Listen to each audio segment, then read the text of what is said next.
Leeds, Leeds, Leeds. What is happening?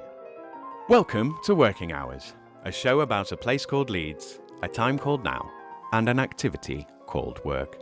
Working Hours wants to record 1,000 loiners over the course of this, the most important decade in the history of the human species, and ask them about what they do all day and hear how they feel about it.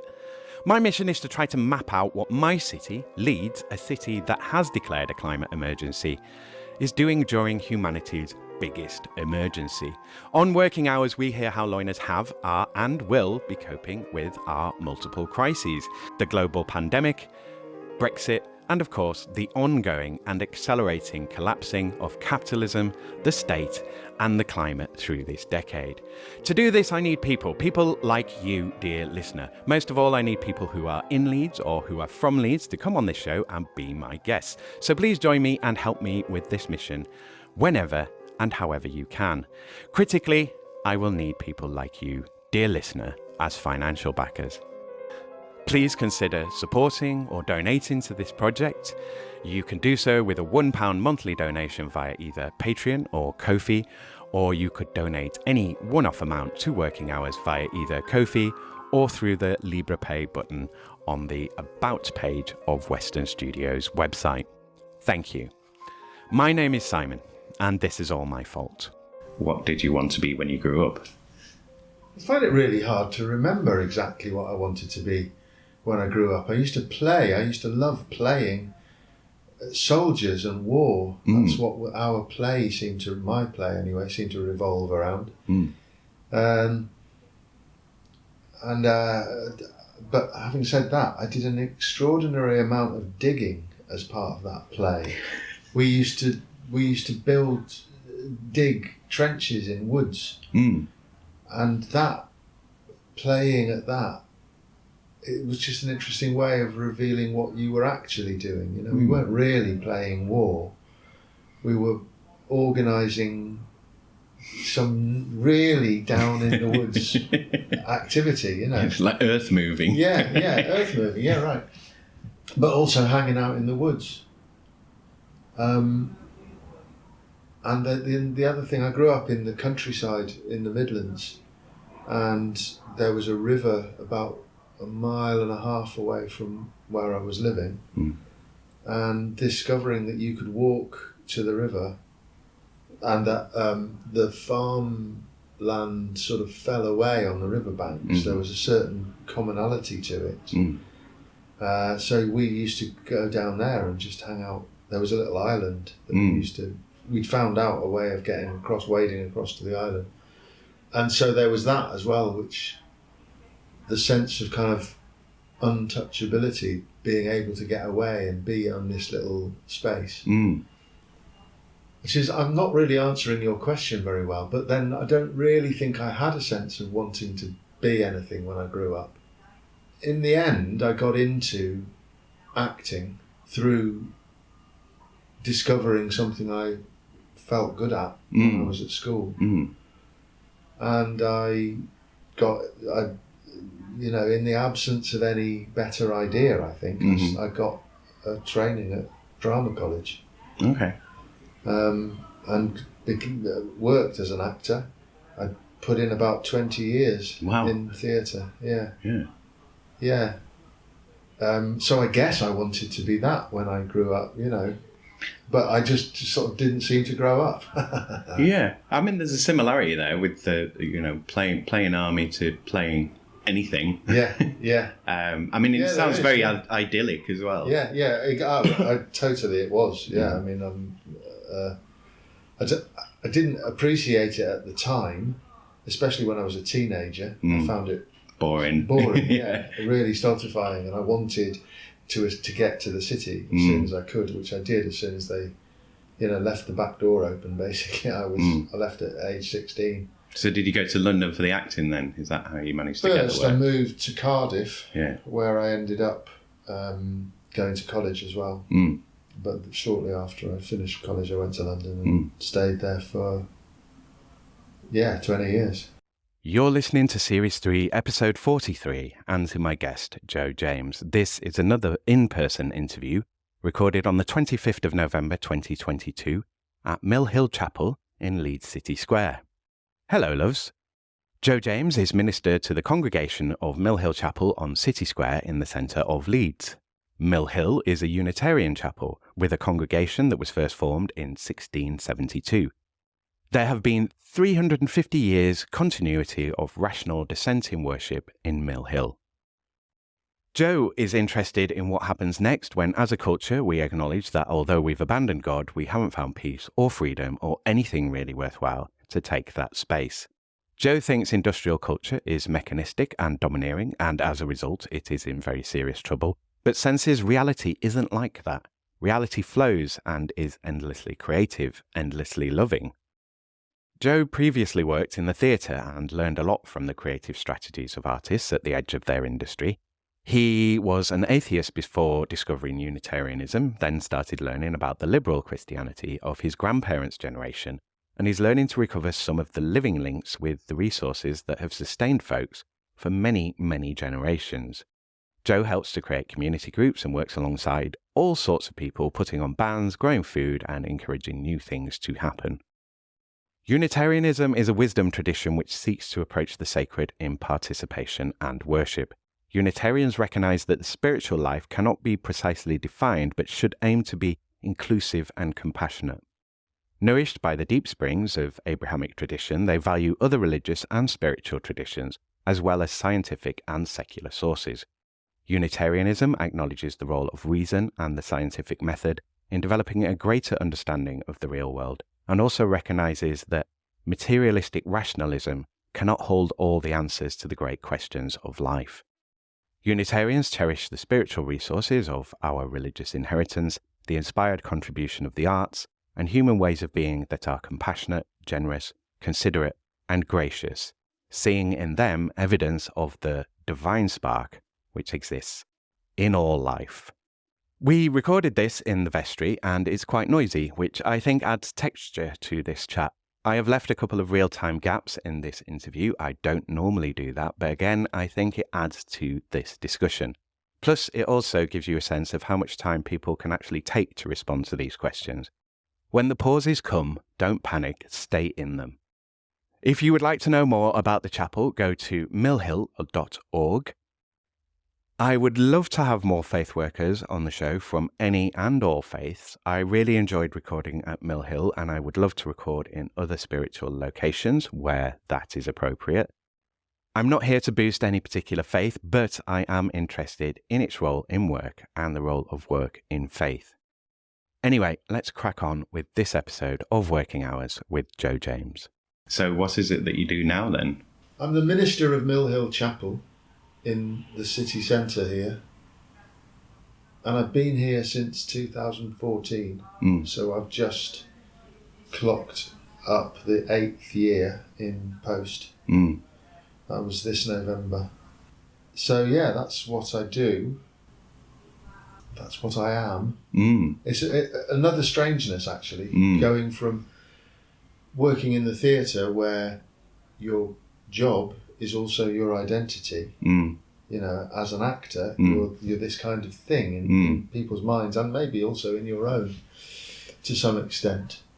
And here I am again as a minister. That's also one of those roles that people, it's a whole shape in people's minds that you fulfill badly or well, depending on their perspective. But yeah, it's another all-encompassing identity as well as job, as well as a profession.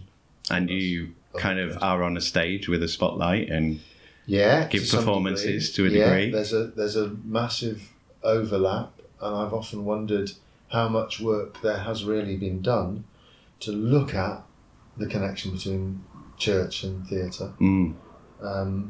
Theatre came out of the churches in an absolutely literal way, with the mystery plays here in Yorkshire and elsewhere. So there's definitely woven into liturgy, there is theatre and ritual, and there is that of performance within the work of the church. And reenactment as well, like reenactment, like doing the same thing, making it again. Yeah. remembering, literally, to put together the body, which is what ritually is done in communion. We remember, it's a feast of remembrance in some theologies. And people can get a little bit anxious about that analogy. The Passover is the act of remembering the Exodus and the flight from Egypt, and the fact that they had to rush and couldn't wait for their bread to be risen, and so then you remember that by taking this unleavened bread. And there is something that the act of remembering does to refresh, to bring back to reality something which is of real consequence to your identity.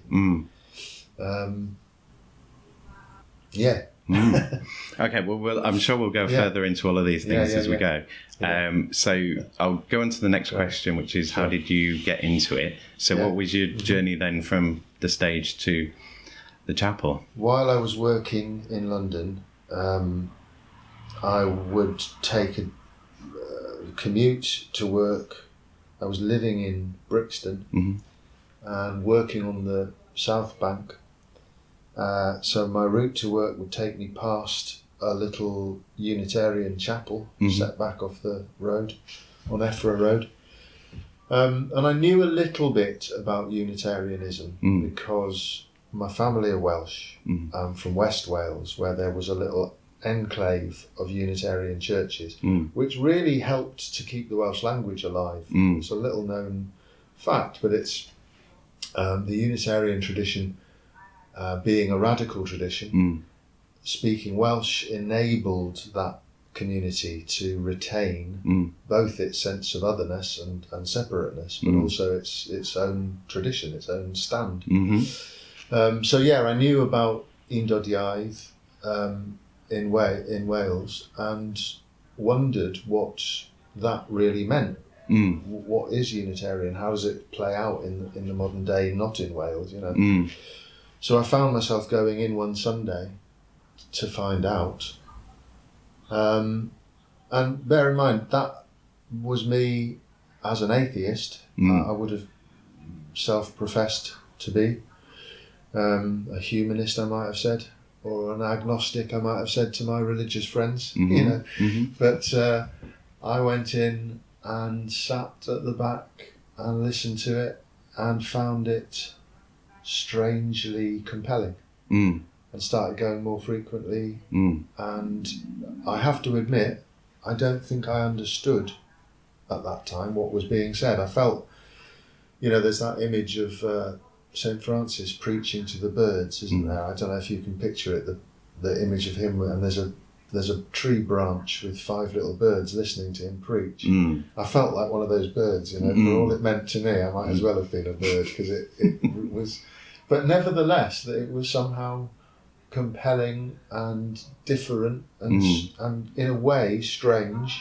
And I realised straight away that it was actually countercultural. My culture and all of my generation, all the people around me, were busily ignoring Christianity in particular, but religion generally, as hard as they could. And I thought there was something really interesting about that. And I started to kind of burrow in a little bit. And the minister there was a lovely guy called Julian Smith. One day, not part of his preaching, but just in conversation really with the congregation, he made a point which really struck home to me. He said, liberal religion is dying on the vine. There are other forms of religion that are growing. Religious fanaticism is on the rise. Religious conservatism, fundamentalism is on the rise. But liberal religion, this kind of religious approach that takes people's own understanding seriously and allows people responsibility to develop their own spiritual life in the direction that really suits their heart, that's dying out. We're amongst the last of the proponents of this kind of religious life. And I thought at the time, you know, if I heard about any other cause, lost cause, I'd be right up for it. I'd be in defence, you know. So, like when, for a while, it was fashionable to mock Morris dancing. And I never did. I always thought, no, hang on, that's great. It's brilliant. It looks marvellous. When would you get these, you know, middle-aged men clacking sticks together and shaking hankies? Well, that's fine. It's great. It's energetic and it's dynamic and it looks lovely and it's traditional. And now there are like 10,000 fully signed up Morris dancers in Britain, and I think that's brilliant. You know, the campaign for real ale is another one that was in the 70s. Nobody'd heard about it, but as soon as people realised this is in danger, well, I would support that. Why don't I support this? Why am I so shy of actually acknowledging, yeah, I'm into this. It's something I can support. So I began to, and in the theatre it was particularly unnatural. People would sometimes, you know, you'd go into work on a Monday and people would say, what did you do at the weekend? And if I'd say, oh, I went to chapel in the morning, people would literally laugh as if it was an obvious joke. It couldn't possibly be that I actually really did go to chapel. It was so alien to people. It was so alien to the culture. I don't think they would do that with another faith, though, if it wasn't Christianity. Yeah, totally right. Yeah. Because you would kind of, you know, you show respect kind of thing. Totally right, yeah. But I think maybe the flip side is perhaps there's this preemptive, like, oh, they're going to talk to me about God. Yeah, true, yeah. Yeah, that's right. There is a understandable concern that you might be on the receiving end of conversion. But it's definitely true that people do treat Christianity in a different way. And if I'd have said, well, I'm going to a dojo or a sangha, it would have been greeted with a sort of, oh, interest. You know, people would have slapped me on the back and said, great, how's that going?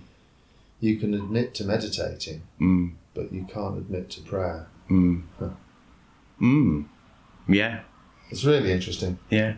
I trained with a group of people, and one of them was a American gay guy who said he found it easier to come out as gay than he did to come out as a professional religious person. You know, he found that his social circle found it much more difficult to deal with. Yeah. And I think that's just really interesting. So how did you go from congregation to coming into the church itself then? It's a really interesting way. The Unitarian tradition has made it part of its life to bring up voices from the congregation, to invite people in the congregation to read and indeed to lead services, which reflects the very democratic nature of the denomination. It's based on the idea of networks of relationship rather than on hierarchies.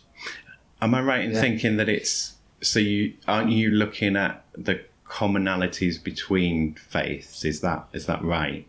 Or is it within Christianity and you're looking at the commonalities across Christendom, I suppose? It is both. That because its root was to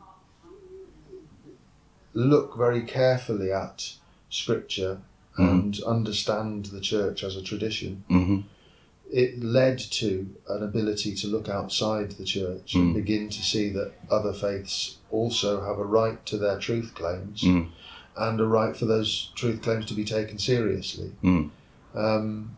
So those two things are connected and related, yes, very much. Yeah. So did you need to go to like a seminary, or did you have to go through like a theology course? Yes. Or, yeah, both. So I began, once I'd taken into my head the notion that I wanted to take this more seriously, which came about through the congregation in Brixton, I began to lead services as a helpmeet for the minister there on one occasion he said, if you can't lead the service on Sunday, we'll have to close our doors for the first time in 150 years. So that's on you, you know. And it was his very kind but unsubtle way of forcing me into it. Yeah. And I said, you know, Julian, I'm an atheist. What am I going to preach about? And he was very wise, really. He sort of said, yeah, that'll come to you. And it does. And you realise that you're being trusted in a way that's very overwhelming. It's an overwhelming privilege to be treated with such confidence by people. And I began to realise that then it behoves you to repay that trust and take seriously the trust that's been offered to you. I began to work within the Church of England. The Anglican Church in Southwark offered places for what's called lay reader training. So it was for me a way of understanding the Bible, because I'd never had any access to genuine religious education in my background. My parents were atheists. Although I was at Church of England schools, it's sort of the water you swim in rather than anything you really understand. I knew some stories from the Bible, but I didn't know the Bible well. So going through that process was fascinating, looking at it as a work of literature and asking myself the question, why haven't you read this? Why haven't you taken this seriously? Is there any other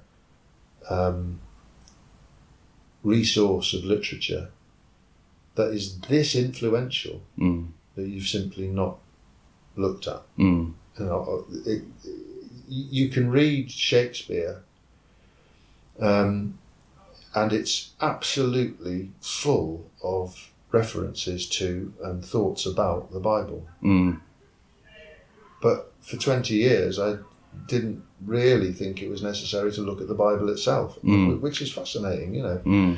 Where else would that be true? And I found it throughout the theatre. There were really big important directors working in Shakespeare who clearly had no understanding of theology or the Bible, which is extraordinary when you come to think of it. Right? I'm talking about household name style theatre directors, but no clue about what any of these characters are really talking about. That's just fascinating. So yeah, I did a reader training. I then was offered a chance within the denomination, the Unitarians, to go into ministry training. The Unitarian denomination has a training college called Manchester College in Oxford, which is now part of Oxford University. So I had the great privilege of working there over 2 years. I did a theology qualification with the Faculty of Theology, and then a further qualification with Cambridge University in the study of religion. And that brought me out. I did 2 placements over the course of that 2-year period. And at the end of what in total was a 3-year period, I began work here. I'm trying to think of sort of challenges going in, but so from what you've said so far, the way I'm imagining it is that it was very easy to take it as it came, because you were kind of, you sort of got deeper in as you went through the journey. So nothing was overwhelming. Yeah, apart from that very first experience of looking out at people who went into prayer mode and realising this is on me to provide this opportunity. You're right, apart from that was overwhelming, but apart from that, my experience was one of finding a path of no resistance. Doors opened as I moved towards them, and I was allowed to sort of tumble through them. And although when I was studying at Oxford I had the most tremendous imposter syndrome going on, because I had very recently really just been an atheist sitting in a pew only a few years before, and suddenly finding yourself, walking around these beautiful libraries with, these huge works. Studying a book that you think is really important, that people have studied their entire lives all around you, and you're kind of like, how can I ever get that much knowledge to compete? And they talk about theology as being like a conversation that's already going on when you come into it. You have to have this humility that you don't burst in and start a new conversation. You've all got it wrong, this is how to do it. Yeah, quite. You've got to listen for a bit and tune in. And that's a great way to approach it, I think. Or approach the foothills of it, which is all I've done in all the time I've been working. You realise the territory is vast, and you've got to be humble about your own position. Yeah. Also, with the position as well, it's a position of authority, but with humility. You're supposed. It's like how some people like to describe leadership now, is that leadership is a matter of getting out of the way and letting other people, like getting people to do it themselves rather than telling people what to do, giving them the inspiration for it. I mean, that's great that people are talking in those terms. Within this denomination, this family of churches, it has been very much the way, the tradition, to take leadership very lightly, but consequentially, we've attempted to create structures that are without hierarchies, and the minister is granted authority, and that authority that I do have is really placed with me rather than being assumed or adopted. And I take very seriously the idea that I may be able to facilitate people's own spiritual journey, people's own encounter with the sacred or the divine. And I really try my hardest never to impose my own sense, such as it is, except insofar as perhaps to be saying it's a mystery, and isn't that fascinating? Let's explore it together. And isn't that an essential part of life? The fact that you can't understand anything, even like in a perceptual level. We're taking everything in this room in, but our brains narrow it down into something we can understand. Right. Yeah. So it's that kind of here's where the focus is. So on a day-to-day sort of basis, what are you doing? You're not just sitting around waiting for the faithful to kind of turn up and be told what to do and sending them on their way. So what are you doing? It's like what we were talking about with play, and what you wanted to do when you grew up. When we were playing, ostensibly we were playing war, but what we were actually doing was digging around in the woods. And there's a similarity, I think, because what you're actually doing as an actor, say, a lot of the time is washing dishes in a restaurant. A lot of the time what you're actually doing, the day-to-day chores and admin and the business of being an actor, is very different from what people think it is. And it just grew on me, it dawned on me at some point, this isn't really adding up to a life that's fulfilling. And in the church, similarly, or at least in ministry, in this neck of the woods, the day-to-day work that I'm doing is variously fulfilling or drudge, right? That's the truth of it. And I feel like I have about 4 jobs, and one of those is, you could think of it as ceremonial ministry, the work that I do of marrying people, funerals, conducting services here. there's also, you could think of it as pastoral ministry, which is talking to people about what they're going through and you know, sharing that burden as much as you can.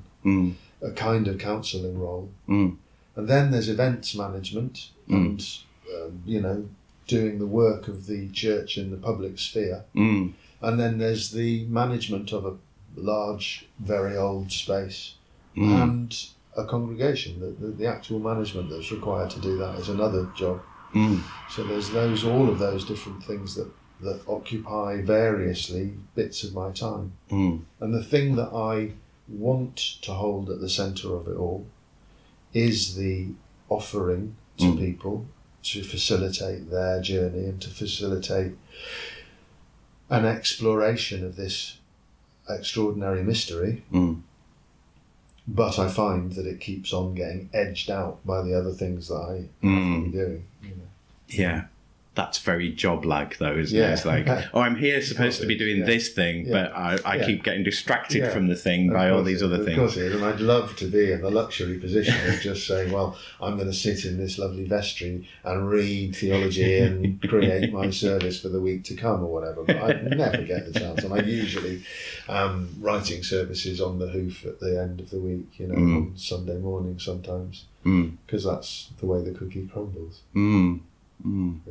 Yeah, and that's not going to be easy. I would imagine there's a few thousand, 100 words there that you need to write. Yeah, sure. And those deadlines and exactly. All of it is. Some of it is as well as being profoundly moving, is emotionally laborious.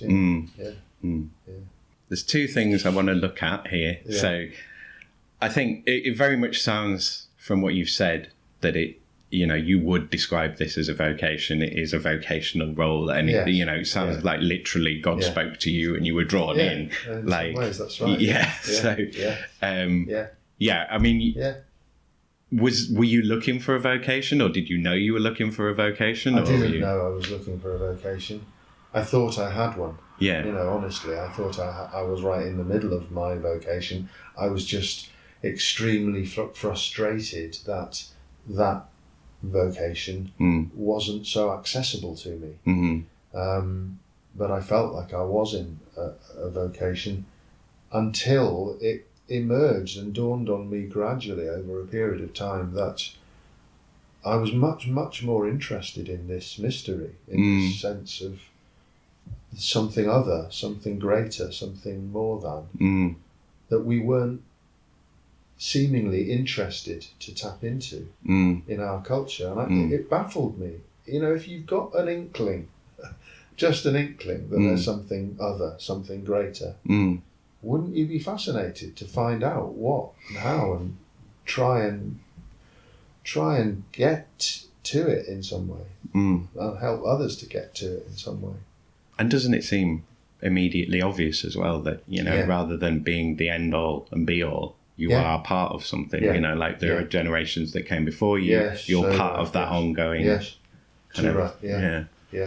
And just as I've mentioned, that spiritual awakening moment in seeing people being receptive to prayer, whether that was putting their hands together or putting their heads down or just waiting, that voice is just distracting me. I'm just going to have to take a minute while I regather that thing. Let me drink some water as well. Yeah, profoundly realising that there is this work that can establish some foothold for people, some capacity for people to manage this otherwise unmanageable world that we've created. I suppose in some ways as well. So this is, I was listening to a podcast before I came in here, and they were talking about, you know, various disasters in life and sort of, if you fall on hard times, it's like the floor being pulled from under you kind of thing.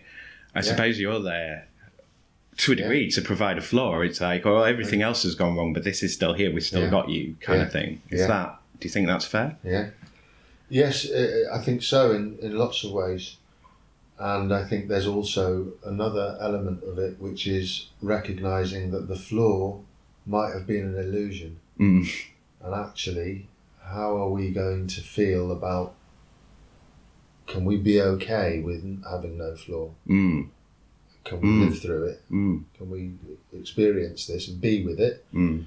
You may find another foothold sometime, but right now, how is it? Are you floating? Are you flying? Are you falling? Well, how does it feel? And what is it? What happens if you stay with it? Maybe you are in flight. Maybe you are in free fall. What happens if you stay with it? That's a really good question. Yeah. Because, you know, it's like we're almost trained to move on to the next thing. Totally. It's like, well, no, stay in this moment. What's it telling you? Yeah. And there's also something about this work which is,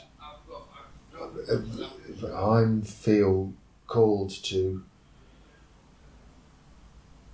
look at as intently as I can the truth. I heard a beautiful expression recently, and I'm sorry I can't remember the name of the person who was speaking. It was at a Q&A at a festival, and she said, spirituality is the removing of everything that isn't true. Spirituality must be burning away everything that isn't true, so that what you are left with is what's true. And if it's true that the ground disappears, if that's right, that we're really living in a kind of illusion, and we construct very artfully an illusory context, and it all strips away, as happened to us a couple of years ago. Suddenly everybody felt, whoa, wait a minute, or what? What is money? What's the economy? What is this structure in which we have chosen? Where does toilet paper come from? Yeah, absolutely. First time we'd experienced empty shelves, and suddenly go, oh right, hang on, the food producing network, that's a thing, and how does it work? And does it work? What is this? What are the things that break it, and how quickly and easily can it be broken, and what does that mean for me? Yeah. What's underlying it? What's real? And that to me is a profoundly spiritual question, and I think that there's been a bounce in church attendance. Really? It may not be long-lived, but whether it's in actual attendance, or more people thinking about spirituality and religious approaches to life, that question, what does this mean, has really motivated people. It's really changed a lot of people's thinking. I've noticed a lot of people, like you, I listen to podcasts, a lot of people turning, a lot of those kind of public intellectuals turning to Christianity, actually, and having that realization we were talking about earlier, that we've kind of thrown away the baby with the bathwater. For sure, the church was had subjected people to a lot of very painful and wrong influences, but within that structure is something which is really important for us as a species. Yeah. Okay, so I'm going to go to my other question. Great. This is the problem with this thing as well, is that you open up cans of territory. worms, and then you're like, oh, let's go down this rabbit hole, and you're like, no, we stick to... Yeah, and that must be, in my work anyway, I think sometimes going down the rabbit's holes is exactly right. I'm chasing rabbits, that's fine, that's what I do. Back in the woods. So the other question I wanted to ask you on it was the change from acting to working in the church or a church.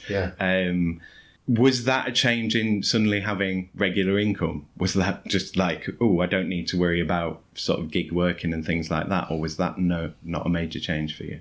Yes, it was a change in the sense of regularity. I don't think it made much difference in terms of kind of lifestyle or. Did it give you more sense of security though that you were now in something that was like, it was a regular gig? Yeah. Sort of thing. Yeah. Yeah, of course. It's a very different sort of set of parameters.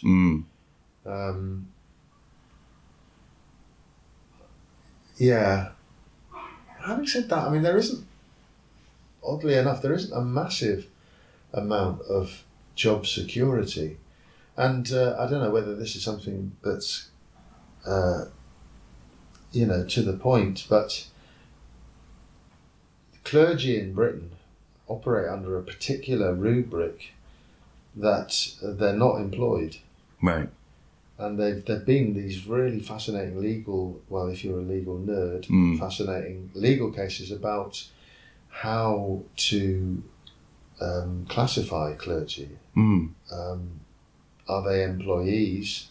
If so, who employs them?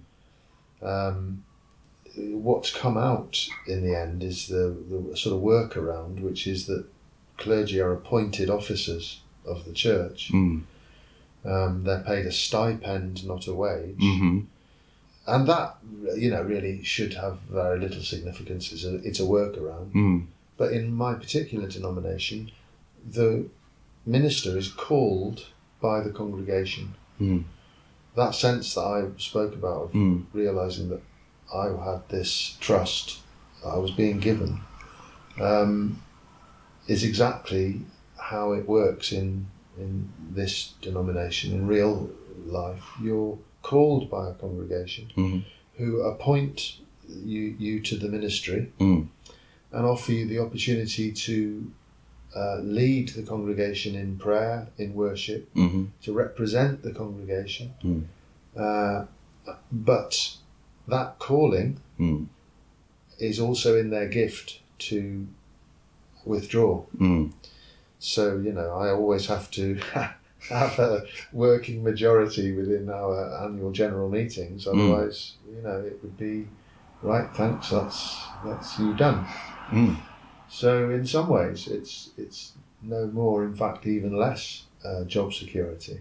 That's a way of keeping you accountable as well to the congregation, though, isn't it? That's Which right. I think is good. Yeah. Because then you're not rising above and becoming the authoritative figure. Very much so. It's a strength, not a weakness. But with that strength it's a built-in, is the word precarity? Yeah. Precariousness. Yeah. And I think that is also healthy. That's also good. It's also true. We don't really have job security. Everybody is working at some level within, let's say 2 paychecks short of the street. Elon Musk could be bankrupt this time next year. Right, yeah. Well, having just sloughed off how many employees. Yeah. Not everything that he's had to borrow and all the people he owes money to now. And exactly. If it goes wrong, he's done. Yeah.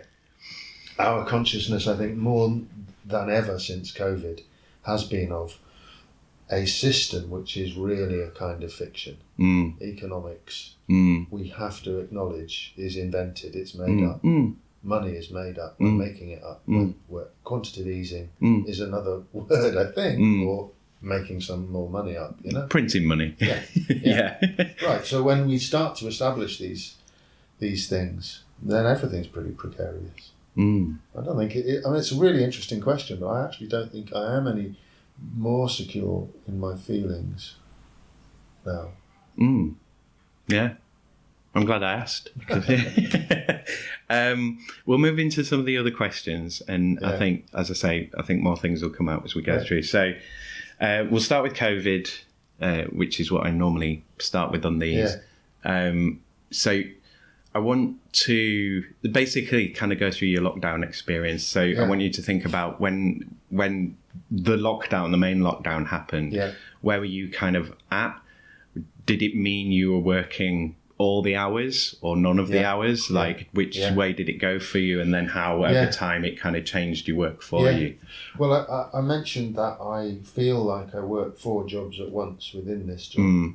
And so I felt like I was running at full capacity before we hit COVID, and then my workload increased exponentially. Yeah, that's what I was thinking. It was really fascinating to see. Oh yeah, you can go this far further. I had no idea that was even possible, because I was already, completely over. Well, you used to go home. Time. You used to go home at the end of the day, and now you were just in your home, so there was no escape. That's right. We had. It was very fascinating for me how quickly we switched over to doing services online. So I was doing services at first from home. That must have been weird. Yeah, it was really weird. And a lot of the senses that I maybe forgot to be so aware of, as I was at first aware of that relationship between the minister and the congregation, and the sense of the sacred, the sense of something really truthful happening, is a palpable felt sense that exists in a space between people. And suddenly that's gone. Yeah, you can't do that on Zoom. In front of a dancing screen of light. That's what it is. You're looking at pixels, and I had to find a way through theologically what this means. And light was actually where I fetched up at. Yeah. You're dealing with light. Okay. Yeah. That at least gave me something, an image to work with that could make it real. But it wasn't until we came back to working in person that I realised how much really is to do with being here, being in this space, contributing and participating in this place. Well, I mean, any faith, surely, like all of them, it's the communion, it's congregation, it's the coming together, the being together to worship. I very much agree. And of course we did speak towards that online and say these things like, that we could be together as a community, we could gather as a group here online through this app on our computers. And to some extent, you can make that mental leap happen. But I was also in a very lucky position as I was working from home, in that for insurance purposes, it was necessary that a key holder come once a week to check the locks, check the electrics, check the water, etc. So I had a free pass out. At least I wrote one for myself. I don't think anybody was giving free passes out. But, I used to make a trip into work once a week, even right down in sort of deepest lockdown. If I remember, I'd written a little kind of sheet for myself so that I could hold it up to a window if need be, if I was pulled over, that just said, look, I've got a contractual obligation to visit my place of work. And because of that pass out, I also got in contact with a great organisation that we've worked with over many years called PAFRAS, Positive Action for Refugees and Asylum Seekers, and asked if I could make use of that free pass and took on some work with them. They had some fantastic volunteers who were just delivering food parcels to refugees and asylum seekers who otherwise wouldn't have been on anybody's radar.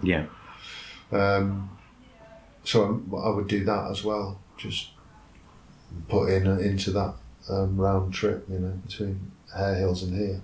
One of the things that I bring up with the COVID stuff, because it's a nice place to put it, and it kind of segues in lovely, is your sort of work-life balance and the health and well-being kind of thing.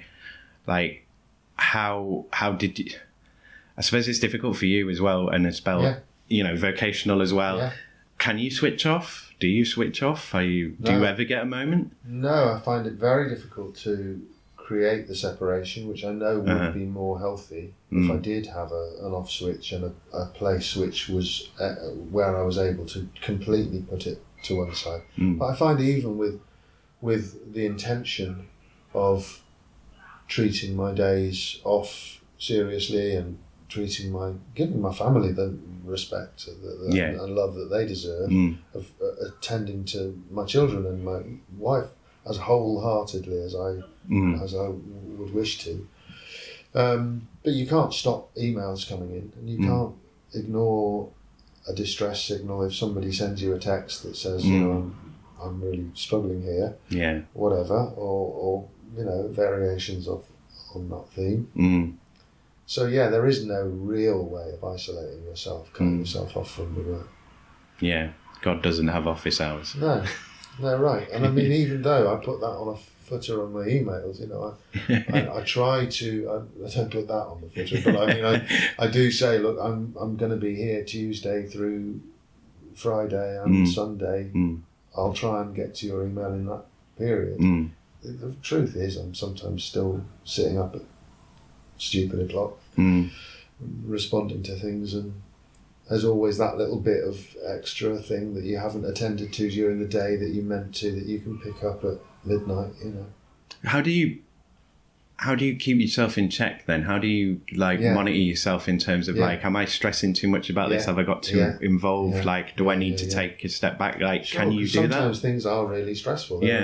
Emergencies occur, things that happen. And if you're really involved with someone's problem in their life and something awful additional happens, it can really hurt you as well. Yeah. I'm sure that's potentially the case. I think that they've been...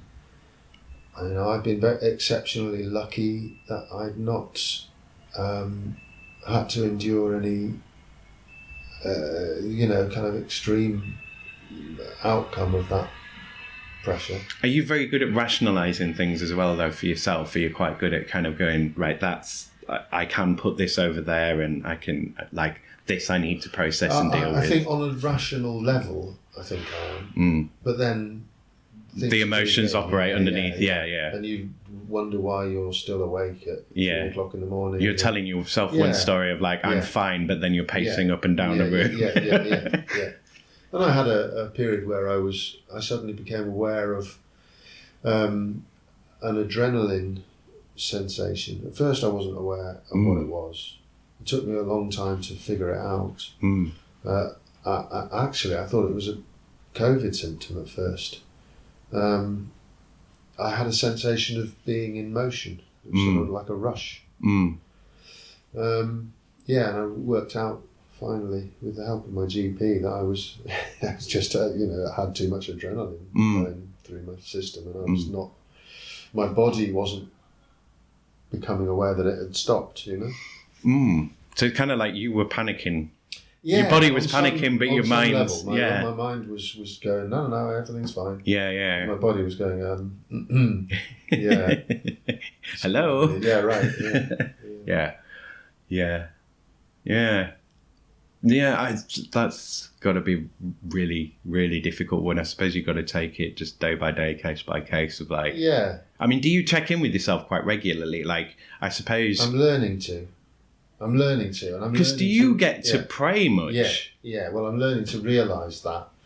Of course, I do get. Because you're always pray. Leading and stuff. Exactly, Yeah. Yes, exactly. And that act of leading the worship can very much fulfil your spiritual needs if you allow that to happen. And you think, well, I'm writing prayer, I'm leading prayer, I'm with the congregation in prayer, but as my ministry has developed, also my sense of what prayer can be has developed, in the sense that I need it as part of my daily practice, and it's part of me. It's not something else, it's not something other, it's something that is really integral, and I try to retain it and make it so, rather than allowing myself, as with any spiritual discipline, it does take self-care. It takes your discipline.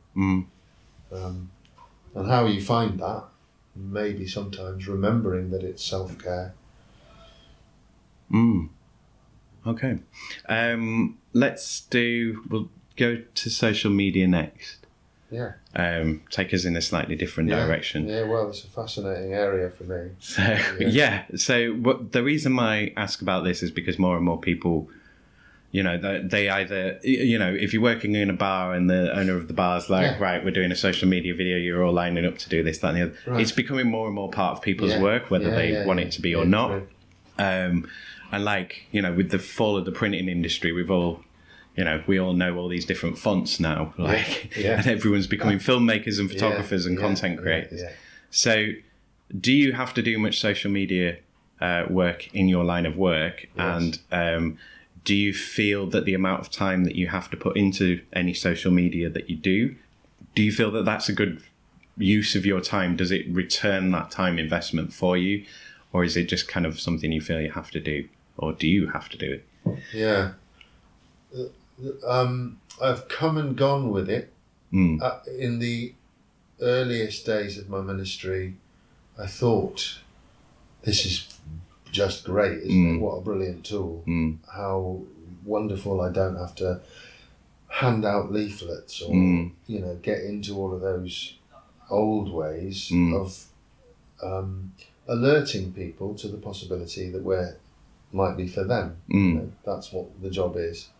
That's all I want to do, is raise a possibility for people that there's this particular resource that they might find helpful. And I thought, Facebook, Twitter, Instagram. We looked at some other channels as well and found that they were probably not going to draw the demographic we were hoping to. Others that might well do, but aren't really within my kind of area of competence. So we ignored Snapchat, and we sort of focused as much as we could on where we felt there was likely to be most traction. And for a while I was very, very diligent with it, and posting every service online and posting a snippet from a service or sometimes a whole sermon. And I built a little presence of my own, blog, where I put prayers and bits of writing. But gradually I came to realise, first I think that writing, me talking, that bit, isn't actually the central part of what I do. It is an important part, and it has to be there to provide structure for this project, but it's not actually the main ingredient. And then alongside that, around about the same sort of time, I guess I started to worry about social media and what its influences are and how it's affecting us, and noticed that I would need to check in to certain platforms to see how that post had registered. Has number gone up? Yeah, exactly. Yeah. And therefore it would bring me into that ambit, and I'd spend an hour just scrolling, doom scrolling and all of those different ways that we describe that. So it was negative for me on a personal level, as well as I started to think, well, isn't it, what does that say about this medium? And if you are putting a message out via this medium, is it healthy for everybody else? Is your one nugget of wisdom really worth that hour of scrolling that they're going to spend? I came to question all of those premises. But I have to say, I'm at a loss. How do I advertise what we do? How do I even describe it? Let alone how do I advertise it? How do I raise up the profile of the church in a way that's positively going to reinforce for anybody in the vicinity that this might be a place for them? I'm at a loss to answer that question. We try to put things out on the street, reminders, little nudges to the passers-by that this is a place of peace, that this is a sanctuary. Recently we hung some wind chimes in the trees in the yard, and I love the way that has an influence on people. I love noticing people as they slow up and stop to listen, and the little sense of wonder that comes into people's face at first, because they go, what is that? Is that something in the tree? And then you realise they've stopped and they've paused and they've stood in a churchyard for 2 minutes amongst the trees, when what they thought they were doing was going from the station to their place of work, or from the station to the shop. In a way, that's the best piece of social media platform I've created has been with some trees and wind chimes. Yeah. I suppose the other thing as well, or one of the things that I found with this as well, is that it's really hard. Well, probably social media people will be like, no, it's really easy what you're talking about, Simon, but it's really hard to to focus on a specific area. You're putting stuff out there, but it's going to go all around the world to the however many people on the planet that might react to it. And it's like, well, I don't want them. I want people here who to see it.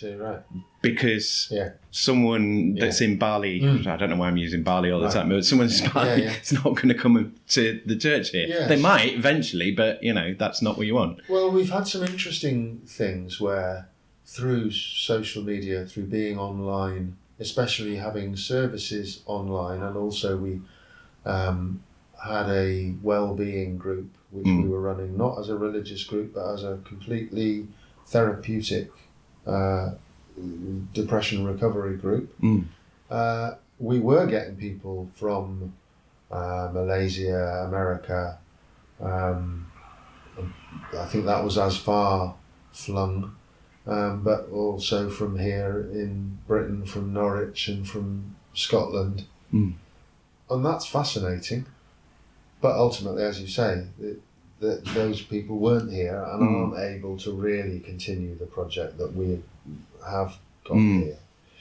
I suppose it's a really good kind of, or it could be a really good best practice resource for you of here's a project that we're working on, here's what we've learned, not learned from it, and then I suppose in other areas you can pick up if they're doing similar things of oh, that's really good, we could maybe try something like that here. That could be useful, maybe? It could indeed, but I think it's one of the things that for me I realised is that I made a lot of assumptions based on what everybody else is doing. Yeah.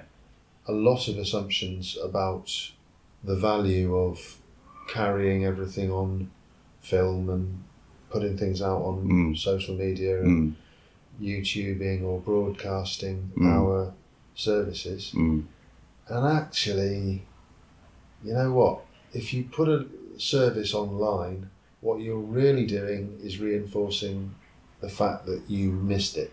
You weren't present. To watch something that you weren't present at. Yeah. And actually, surprise, surprise, not that many people take up that option. And I'm of a generation where I remember VHS tapes, video TV programs and films that were shown late night on Channel 4. Those VHS cassettes used to sit under my TV and I never used to watch them. And I think it's exactly the same with our YouTube content. Oh, yeah.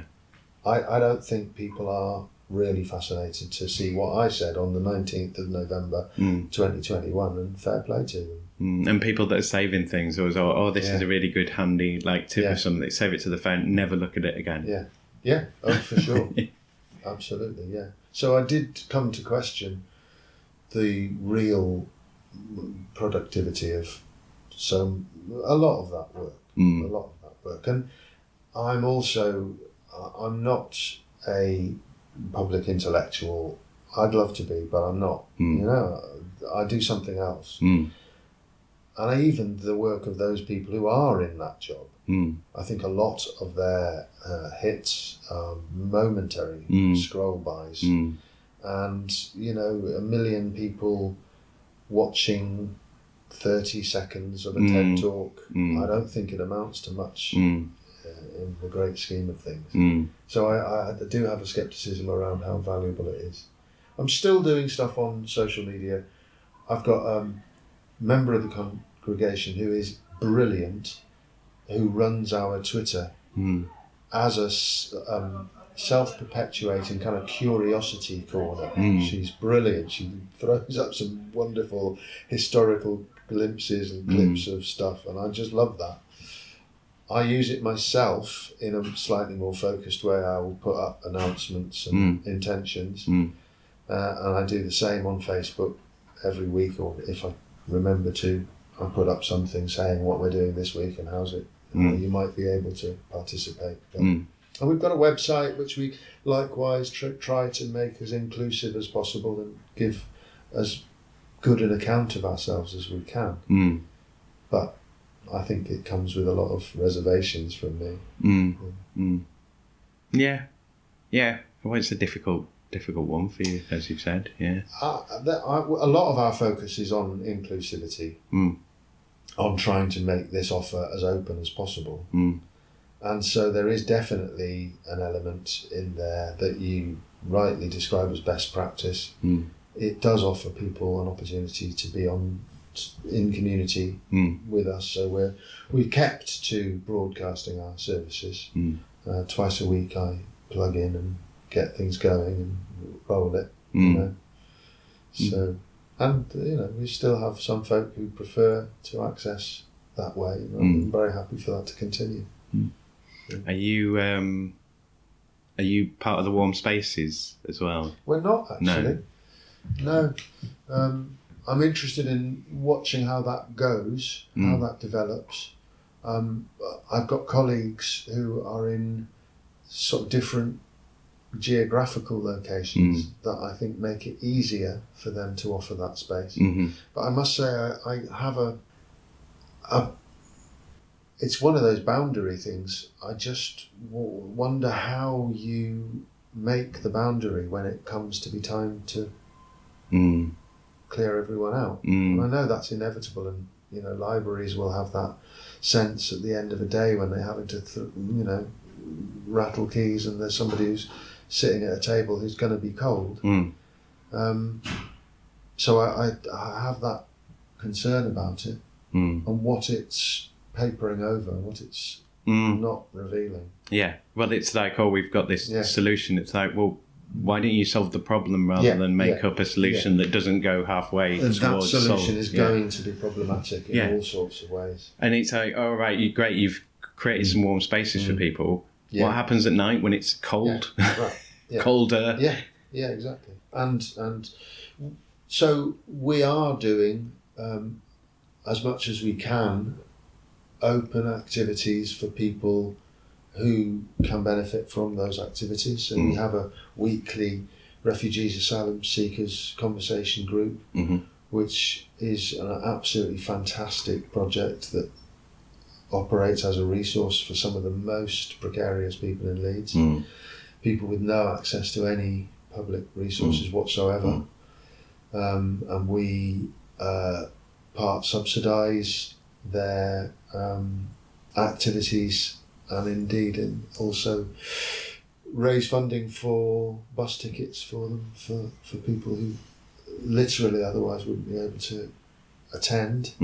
So that offers people a weekly resource, the ability to come into Leeds once a week to do all the other things that they might be able to do in the town centre. I'm working to make as many opportunities for people to use this place as possible. But as a warm space per se, no, that's not something we're doing. And likewise, I have the same set of concerns and feelings about food bank possibilities. I've thought about it very often. Should we be doing that? And maybe we should. It's certainly not a closed book to me. How we respond to poverty in Britain, how we respond to poverty in Leeds, I'm not sure that I certainly know that we haven't come to the answers on this. It's an open question. Yeah. And so we'll move on to the next one. We'll leave that hanging. I suppose for me, it's also, before we do, it's part of understanding what it is that we offer. So what are we, When I spoke about having a therapy group, a well-being group, that's separate from our main activity. And you could ask, well, why is it separate? How is it separate? Isn't it the same? And I know that it isn't, in ways that I can't quite quantify or qualify. I know that there's a separation between the two things. And I'm interested in keeping it open. What is it? Why? How? That's what we're here to investigate. That's how we can explore. And I want to run those other activities as well.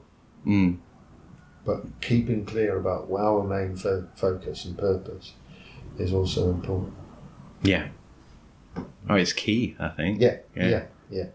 Because that's why you're doing what you're doing. Exactly. There are other resources which are set up specifically with the focus of, well, providing therapy, say, or doing all of the many other things that I would wish were done more. But this is a unique opportunity that we have here. And it's, I think, a very necessary one. Yeah.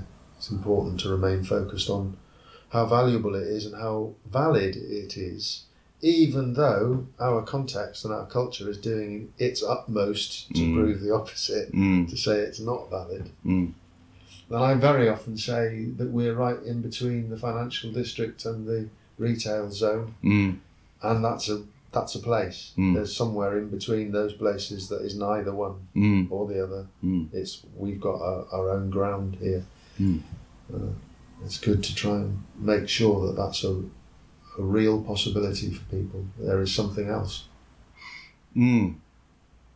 Yeah, because there's a lot of stuff with place and with the buildings as well, you know, and like you say, and the specific location of this building and how long it's stood here. And I mean, even you mentioning sort of the wind chimes and stuff, that just reminded me of how many times I've walked past this building. So we're at Mill Hill, if I haven't said already on the recording.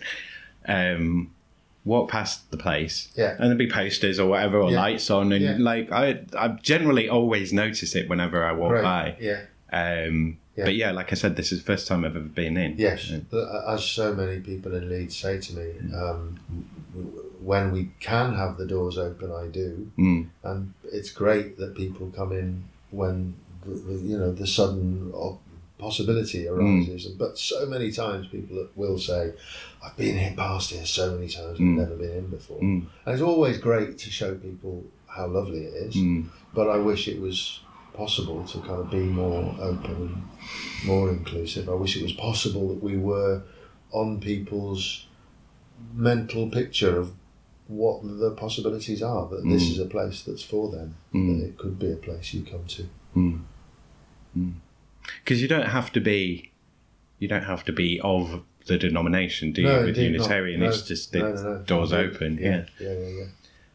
And we used to have, before lockdown, which maybe we'll go into, but before lockdown we had a Sikh Simran, a Buddhist Sangha, and Muslim Friday Jummah prayers, all operating here at the same time as our own 2 services a week. I don't mean literally at the same time, I mean as well as. So, and that was great to have that footfall and that opportunity for kind of interfaith action, activity. It felt brilliant. That hasn't yet built back after lockdown, and I'm looking for ways to make sure that doesn't get left behind. But no, and it's also a space. I'm always really moved by people who are secular and of no faith, and the way that this place is also for them.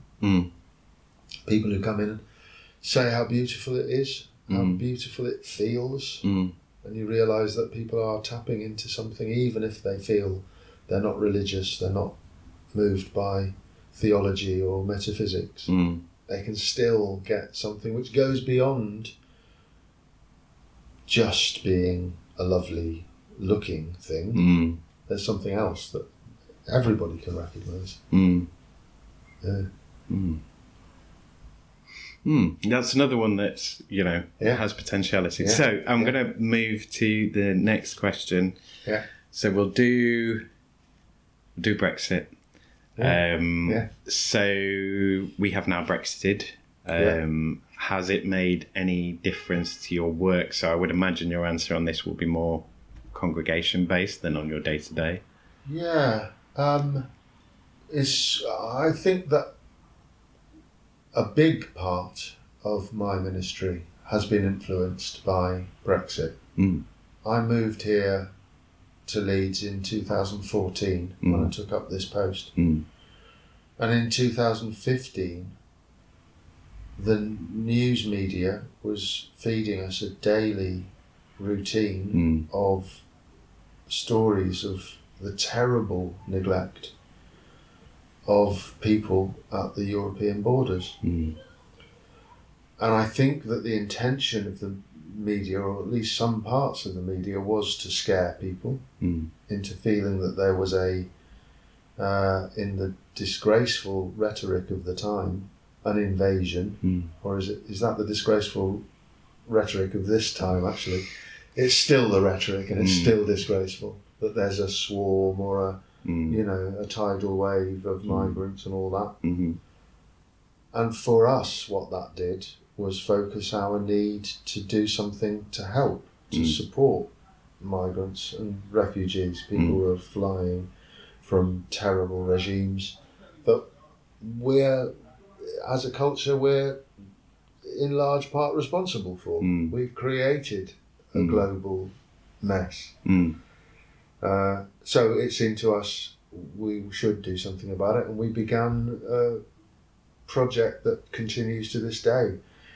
At first, our project was to collect equipment and support food and clothing for the so-called jungle in Calais. And we very quickly filled the church with the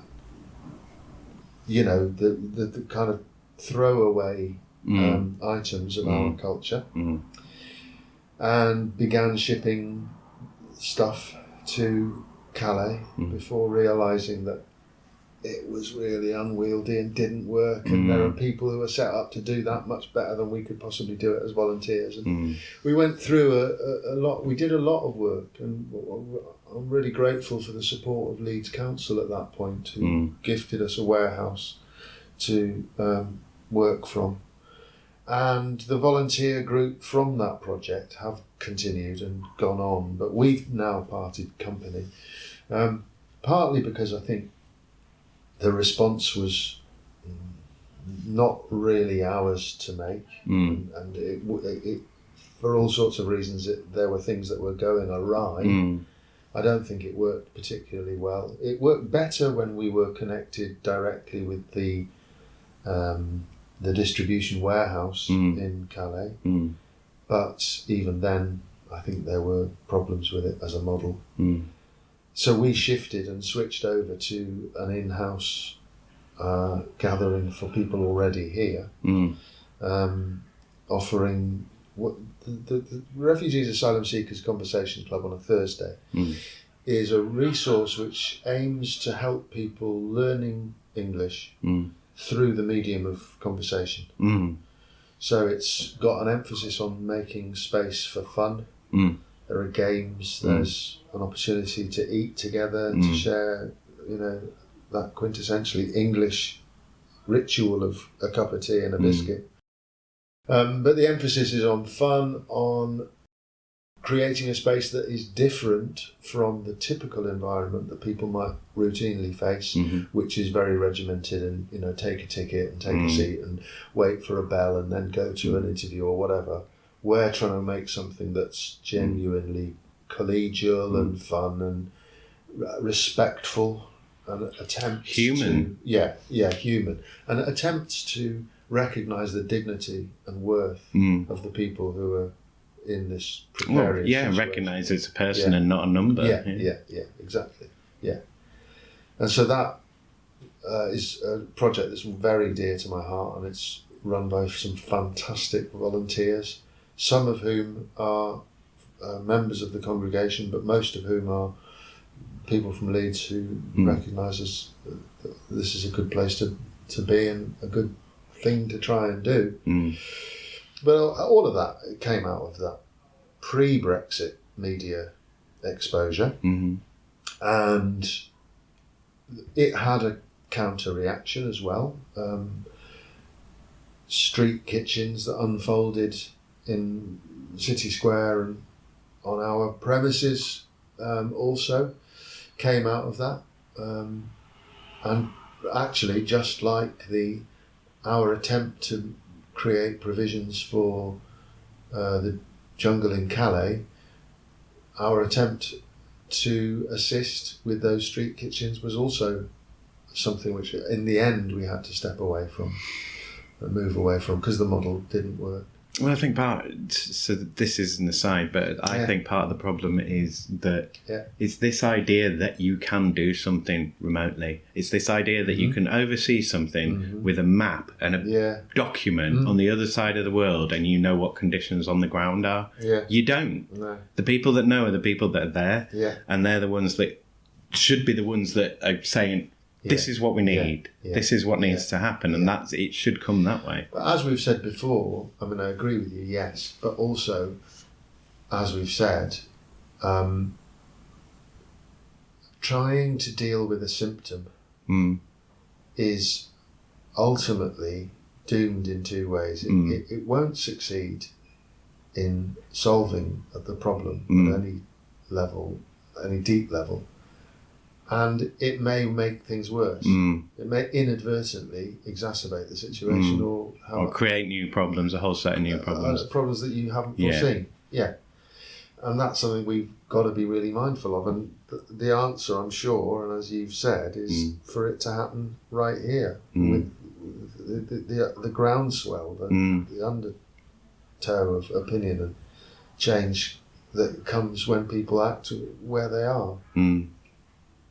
Well, there's a lot of people that say that underlying the various crises, the omni crisis is like it is a crisis of faith and spirituality underneath it all. Well, I completely agree with that, and I can't remember who it was who recently said we can't solve a metaphysical problem with physical solutions. If our problem is a metaphysical one, it's something wrong at our core spiritually that we're not attending to, well then treating random symptoms aren't going to be effective.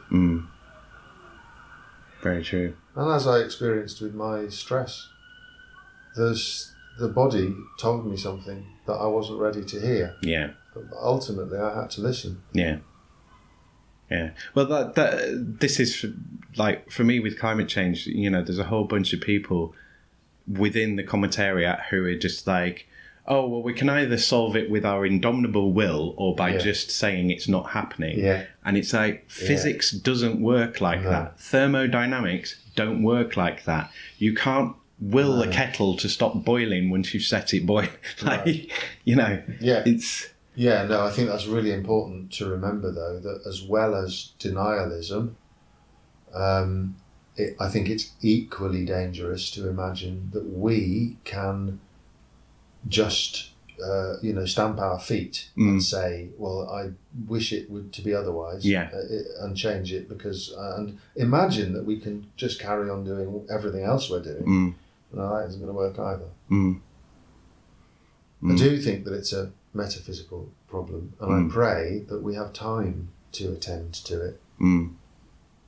So that'll bring me neatly on to my climate change question then. So within your work, is it something that you do work on that's included, that you think about, that it is climate change part of your work? What can you do in terms of adaptation, mitigation, awareness raising? Very much it is part of our work and very much part of our thinking.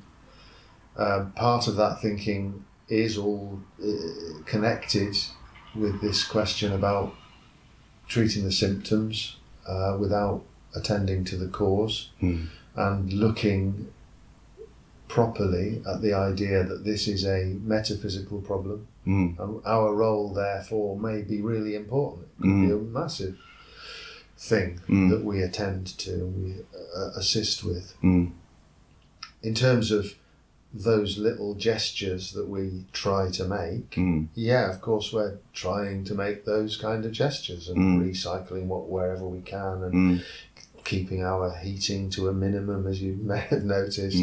And that we've been this year putting out planters on the outside of the building. We're rainwater harvesting, looking to grow.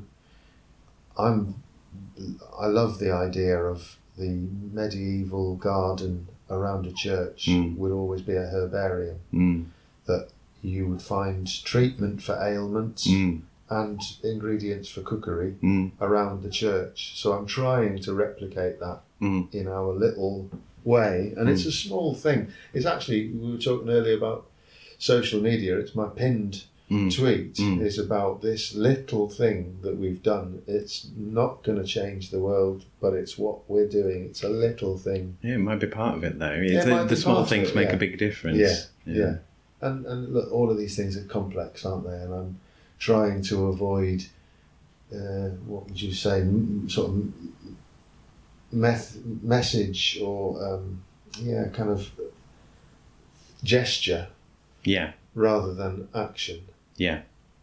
So it's, I think, important to really look and work at what can we do? How do we affect change?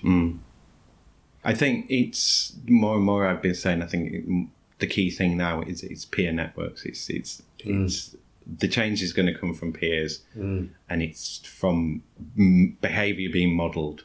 And as bits of the old carbon economy become more and more difficult to actually do because it's not there, it will be the people who are seen as successfully living outside that will be the people that people will want to model themselves on. That's how I see it kind of going. So I think it's vitally important to have, even little things started that can get bigger, and just showing people that this is like, again, it's having space and possibilities. Yes. I think that's so important. Totally. And I still claim that the change that needs to happen is a spiritual change. Part of that is accepting the truth. Part of that is seeing where you are. But there is also something greater than that, something mysterious which we need to attend to properly. Yeah.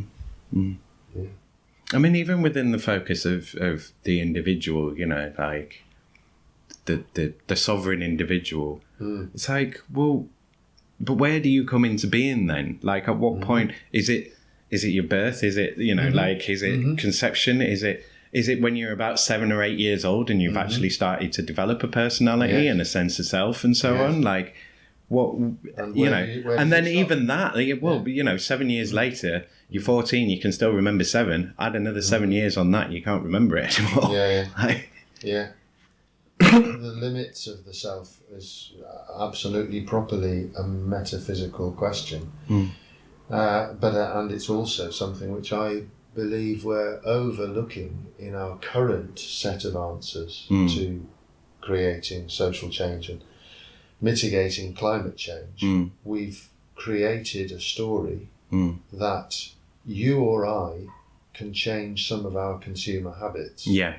And that will do through nothing. But the story is that through our individual acts of boycotting this or buying this, I'm going to purchase something and help to change this catastrophe. But I'm sorry, that isn't true. Which is caused by purchasing things. That isn't going to work. And the reason it isn't going to work is it's a reliance on the myth of the individual, a reliance on that sovereign individual myth.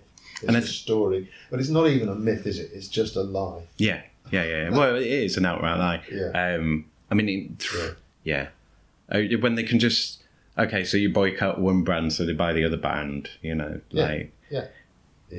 Or your carbon offsetting company ends up being bought by an oil. Right. It's just, and that doesn't mean we shouldn't do things. As individuals, it's not a get out. It's not a get out clause that says, oh no, nothing you do matters. I'm sure it all does cumulatively matter, but it's not the answer. It's another version of treating the symptom instead of being prepared to do the work and look at the cause. Because it's a collective problem that needs a collective solution, which the individual is not equipped to do. You can only solve those sort of things with a collective, with a community, with again sort and of as with those attempts to solve problems by attending to the symptom, that very often have unintended consequences that were unforeseen. Mm-hmm. So also we're seeing that play out in real time with climate activism. And I think it's Alistair McIntosh criticises, rightly in my view, people who are catastrophising and making claims that are intended to shock and frighten, but have the unintended consequence of shutting people down, isolating people, making them feel afraid and unable and overwhelmed. And we've created places for those kinds of retreat, and they're not healthy places at all. So yeah, that's a big problem as well, I think. Creating a sense that we can change things, creating a sense that we are connected to something greater than the individual.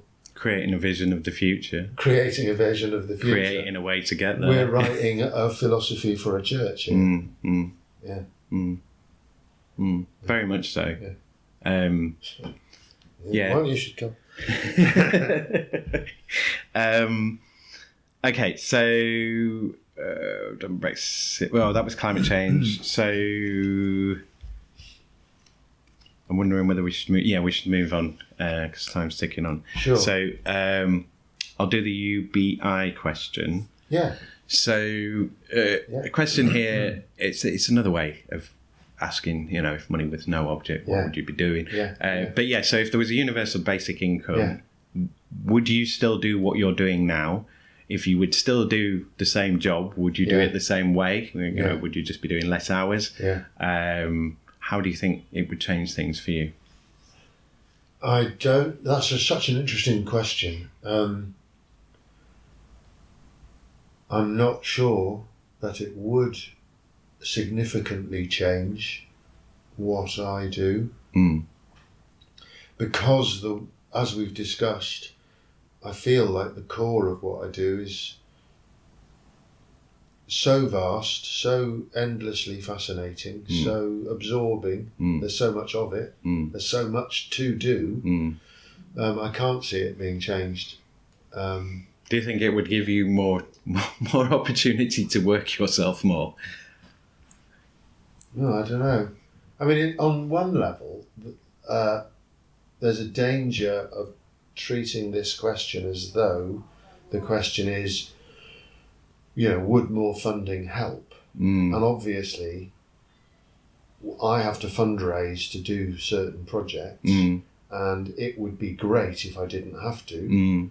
I would love more funding for doing good projects that deserve the light of day. That's for sure.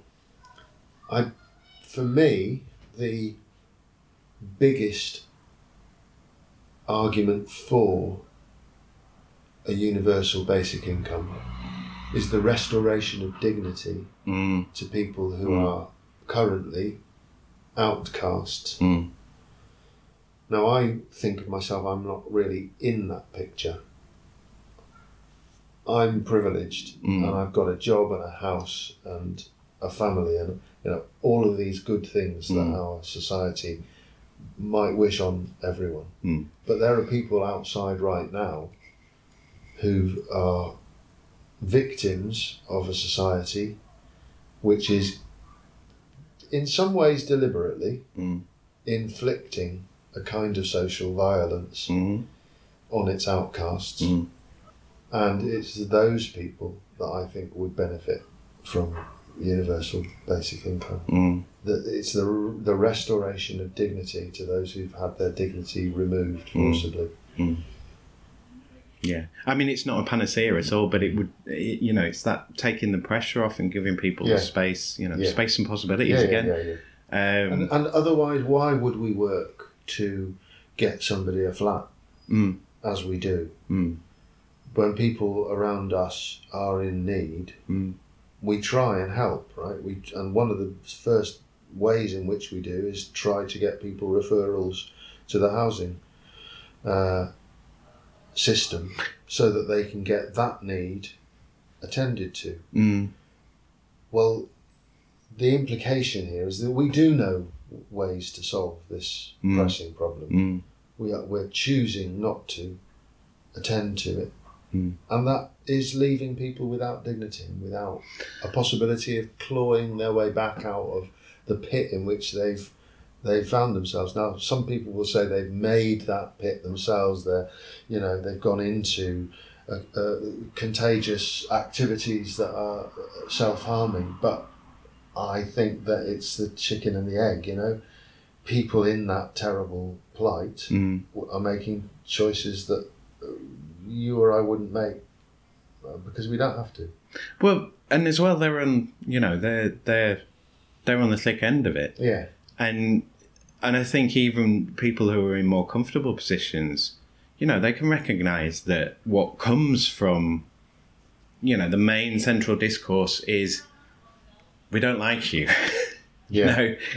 We hate you and we hope Yeah. horrible things happen to you. Yeah. And some people think they're in the club of that and that they're looking down on everyone else, whereas most of us realise they mean all of us. Kind of thing. Yeah, and I think on an unconscious level, most of us realise the threat behind those people on the streets. It's an implied threat. Yeah, you don't want to end up like that. No. Yeah. And can you think about what the actions that you might take that would put you in that position? Yeah. But also the things that drive you to take those actions as well. Yeah. So I think all of that is going on a subconscious level, and that may sometimes explain or go some way to explain the hostility that some people feel around street folk, people who are living outside. But that's also, to a degree, that's manufactured and encouraged because there will always be that. It's like a way of directing the venom. Like stay away from us. Yeah. Direct it towards them. Yeah. That's socially acceptable. Yeah. We've validated that. You can do that as much as you want. Yeah. I think. Yeah. It's And so I suppose UBI feels like as good a economic proposal as any on the table, but that ain't saying a lot. If we recognise that this economic system in which we live is largely a fiction, then UBI will be another symptom that we attend to rather than a deep change. But I'd rather we did it, for sure. Yeah, it's one of the tools we've got, so why not apply it. It's kind of like the best sort of alleviation in the short term. I believe it is. Yeah. I haven't. People need money in their pockets. They need time. A bit around it, and I can't find a compelling argument against it. And every single, I haven't met a single person yet out of 60 odd interviews. Yeah. Okay, it's right. It's not any kind of good sample. Not yet. But I think it's I think it's telling that not a single person has said I would stop working and not do anything. Yeah. Most people are like, well, I'd be working. I might work less hours. I might do this. It would change my life, but. And I wonder how many of us now remember this situation when I was a teenager and into my early 20s, that there was a little space in the system. So artists began to flourish, and the idea that you could be an actor, as I was, or a painter, or a ceramicist, or a writer, these sorts of possibilities were there for people, working class people, for the first time in our history. Had a chance not just someone with a spouse who's going to fund other it. Level. And when I was first living in London, I was squatting. There were squats available, and people were going and doing up houses, and learning how to build, and moving on and opening up new places. And we ended up creating a housing co-op that it was responsible for building flats. Nice, yeah. But I can't take credit for that myself. I was just peripherally involved in a group of people that ended up manifesting that work. But all of that has gone. We've just completely devastated city centres with rental malpractice. Soon as we took away the Fair Rent Act, I think that was 1979, 1980, something like that. It was one of the first acts of the Thatcher government. As soon as that happened, a door got opened for buying up properties to let, and the sale of council houses was part of that. The explosion in property value is part of that. The return of slums. The return of slums. And the application of this force we were just talking about, the underwritten threat of homelessness. Yeah, it's really brutal what's happened. But, so, I think I've said this on the podcast before. One of the things that happened in, like, when, after 2008 and the credit crunch and the big crash, one of the things that I was saying at the time, because that was, I don't know if you remember, but everyone, like the commentary class just lost their mind because they didn't know what. So, you know, they were printing articles on Marx, on all sorts of things in mainstream papers. And like, you know, just what happened? Everything's in crisis. What does anything mean? And I saw this move into, you know, like, oh, it's a great opportunity to destroy the welfare state. But like my immediate thinking was, you put this in, you know, like it was people on the right, you know, it wasn't like Lord Shaftesbury wasn't like, you know, a great philanthropist or anything. It was like they put these things in because things were so terrible. It was like, we have to do something about this. Yeah. So you put them in initially, or you start this process, you did it for a reason. Yeah. And then from the left, it's kind of, okay, so you had all these things, you got them there, and then what happened to them? They all got sold off and chipped away, right? And they both went exactly back to the same position. They didn't. It's like you didn't learn a thing from this. So, you know, the left shouldn't be asking for, let's just restore the welfare state. And the right shouldn't be saying, no, let's get rid of it. Right. Because, you know, you're going to have to put it back at some point. And if you do put it back, it's going to get sold again. I can't remember who it was who said that quantitative easing, our response, the financial response to market collapse, is socialism for the rich. Yeah. It's socialism for capital, which they will not provide for the poor. But then I think that's right. But I also think that what we're witnessing now is a collapse of right and left as well. Yeah. So those boundaries are meaningfully non-existent anymore. And I'm talking to people now who's you know, tribally might describe themselves as right or left, but whose views are not recognisable. Yeah. And leftists making claims that I would never have expected to be made in my lifetime by the left, that I can't align with at all. And people on the right saying extraordinary things that don't seem like they're authoritarian right-wing views. Yeah. We're really seeing a collapse of those boundaries.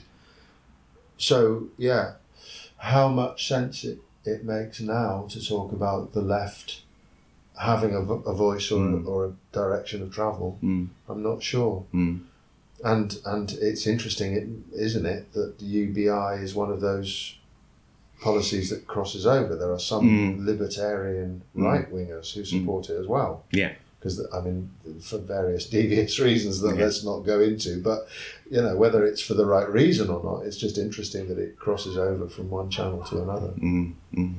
Yeah. Yeah. Okay, so this is my last question. So the change question. Sorry, we're overrunning. So if you could change any three things about your work, so you can go big on this if you want. Yeah. But if you could change any three things about your work, what would you change?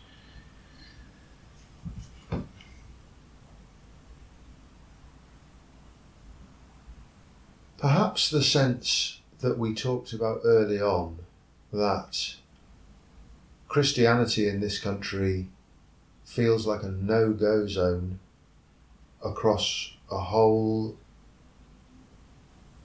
region of people, It's not a class thing, but it's definitely an intellectual credibility thing. I would change that, because I would love people to realise that there is an opportunity to look at the mystery in a way that isn't about preaching, it isn't about believing in some superstitious claptrap that makes no sense. It is instead an opportunity to be with your heart and to dwell in some other realm and understand from a different place something of depth. Because that would lead to a number of other changes. Because if we had more people invested in this project, we could do more. Another key thing that would change for me, if I had an opportunity to safely steward the building, we could be open all the time. But the stewardship of the building is also critically important. It's a really precious piece of art, and to make and sure heritage. that heritage, and to make sure that it is kept safe and well means people being here to ensure that, you know, people with ill intent don't muck about and mess things up.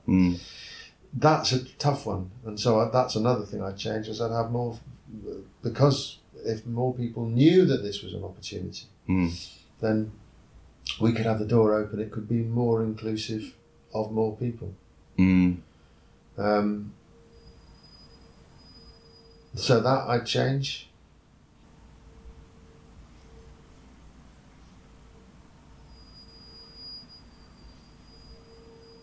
So yeah, what would be my third thing? I don't know. Do you get holidays? Do you get to Yeah, I do. Yeah. Is it just statutory kind of? Yeah. I get. It's rather a small allowance actually. It's 28 days, but that's including Sundays and bank holidays. So 21 days, really, 3 weeks. Yeah. And but I get.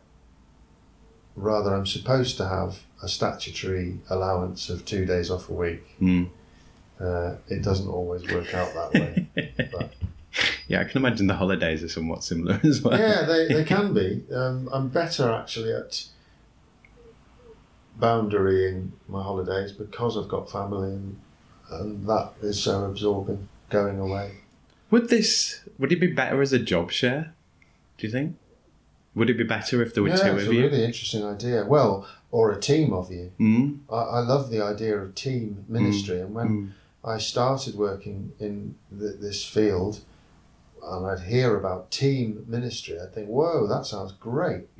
It turns out that what people mean when they say team ministry is that one of you runs several churches. They don't mean that there'd be a team of you at all.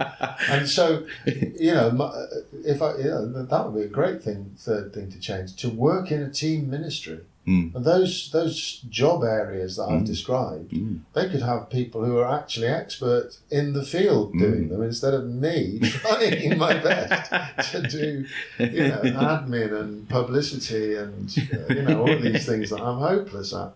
But I struggle along trying to sort of firefight from crisis to crisis. But yeah, you could have a ministry of one area, a ministry of administration, a ministry of counselling, a ministry of event management. That would be a brilliant thing to do. Yeah, I'd have 5 of us here. Can you imagine the interpersonal dynamics though? It would be dreadful. Especially if one of you's not very communicative, is not passing on messages or anything. Exactly, yeah. The rest of them would all be megalomaniacs, and I'd just be this perfect, humble member of clergy. Yeah. Okay, so that's it for my questions. So as I said, I'm going to throw it over to you to see if there's anything you want to talk about, anything that you want to kind of go back to, anything that we might have missed that you want to bring up. I'd probably put in a bit more about Brexit if I could. Yeah, sure. Because I talked about the work that we started to do with refugees, but I didn't say much about the impact on the congregation as individuals, and that certainly is something that we noted, that some people had to leave, some people had to go home to, countries of origin. Others were afflicted by it in various ways, made to feel less secure, insulted, challenged in ways that they hadn't been previously. And as we've grown over 4 or 5 years recently, we've found that our offer is something that's more available to people from different backgrounds and different countries of origin. So I do think that there's been that individual effect on the congregation as well, members of the congregation coming from different places. Yeah. Is there anything that I want to kind of recover? I don't think so. Do you have a website, don't you? Yeah, we do. We're at www.millhillchapel.org. Okay. And then you mentioned the socials. I would imagine people can find them from there. Absolutely. Tap in Mill Hill Chapel or Mill Hill Chapel Leeds into any network platform. Yeah, you'll find us pretty quickly. Our website links to all our socials and vice versa. So, all of that information is findable very easily online. And then I guess you're open Sundays and another service? Our services here at Mill Hill Chapel are on Sundays at 10:30, and they're about an hour long, and Wednesdays at 12:30, and that's a half-hour service. And I always open the door half an hour before the service starts for people to come in and make themselves at home and get a sense of the peace that is built in here. And they're open to everybody. You don't have to be of one particular denomination or even faith to attend. You're really welcome with, if of faith or of no faith. And I think that we're one of the rare churches where that's literally true. You don't have to believe in God to be welcomed here as a member and to participate in the offering that's on. Because the offering here isn't dependent on belief. And I like to say that I'm a person of faith, not a person of belief. That beliefs that aren't persuasive to me. I think that how we live and what confidence with which we live is of far greater interest. And helping people to live confidently is at the centre of the project. That the word courage that lies nestled in the word encouragement is really important. Courage is the practice of the heart. And for us to get together on a weekly or twice weekly basis to practice the skills of the heart, that's the offer, and it doesn't depend on belief. And that's an edit out point. Excellent. That's a beautiful ending. Thank you very much for doing this. I'm going to switch off. Thank you again to Joe for being my guest and giving me a blinding Christmas episode, which I brought out in January. Thanks again to all my guests, and thanks to you, Leeds, for being my subject. And of course, most of all, thank you to you, my dear listener. If you celebrated the annual landfill creation celebration of Western capitalism, then I hope the credit agencies allowed you to get all the landfill your heart desires. If you celebrated Christmas, then I hope you brought peace and goodwill to all, no pressure. And if you celebrated any other festival of light at that time of year, then I hoped that it helped get you safely through the cold and darkness and into the cold and darkness. Okay, that's me. As the late great Dave Allen used to say, good night, and may your God go with you. You can follow this show on Twitter at Working Hours 3 and on Instagram at Working Hours Pod Leeds. Use the hashtag Working Hours Pod Leeds to stay up to date on when new episodes are being released, to DM me with your questions, or most importantly, to get in touch if you'd like to be my guest on this show. Please do chuck in anything you can to help the show grow. Go to ko-fi.com/working hours and join me there for £1 a month, or you can make a one-off donation of whatever amount. You can also go to patreon.com/working hours pod to support Working Hours, again from as little as £1 a month. Why not be super awesome and join both? Do something new and something different. Remember to like, share, follow and subscribe to Working Hours. That's me. Cheers ears. Take care out there and be kind to each other, Leeds. Working Hours is produced, recorded, edited and published by Simon Treen for Western Studios Leeds Limited. The music was The Bees from Chopin's Etudes, which is in the public domain and was taken from museopen.org. Please like Western Studios Leeds on Facebook at facebook.com/Western_Studios_Leeds and on LinkedIn, linkedin.com/company/Western-Studios. Leeds, are you considering taking the plunge into podcasts or audio content? Then think Western Studios for support, advice and guidance on getting it made. At Western Studios, you work with a real-life learner who is actually in Leeds. Not a piece of software, not a course of articles or a series of live chats and video courses, but me, a person in physical place-based reality. If you want to work with me to make your podcast or any digital audio content in Leeds, whether it's for your own cause, your publicity campaigns, to promote your products, increase your sales, or just to create your own passion projects, then get in touch with me, Western Studios, now.